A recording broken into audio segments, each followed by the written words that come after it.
আমার দেশে বেতন বাড়ানোর জন্য আমার দেশের জাতি গড়ার কারিগর শিক্ষকের আজকে রাজপথে নেমে পুলিশের হাতে মাইর খেয়ে তারা লাঞ্ছিত হচ্ছে। ঠিক না বেঠে?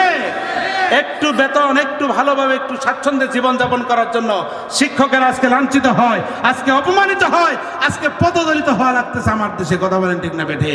ধিক্কার জানাই এই নীতি নিয়ম নীতিকে, যে নিয়ম নীতি জাতি গড়ার কারিগর শিক্ষকদেরকে লাঞ্ছনার দিকে ঠেলে দেয়। মুসলমান কথা বলেন ঠিক কিনা? আমরা বর্তমান ইন্টারিম গভর্নমেন্টের কাছে আবেদন করতে চাই, তাদেরকে বলতে চাই, আপনারা এদেশের হাজারো জনতার আন্দোলনের ফসল, বৈষম্য বিরোধী আন্দোলনের মধ্য দিয়ে আপনারা ক্ষমতায় বসেছেন।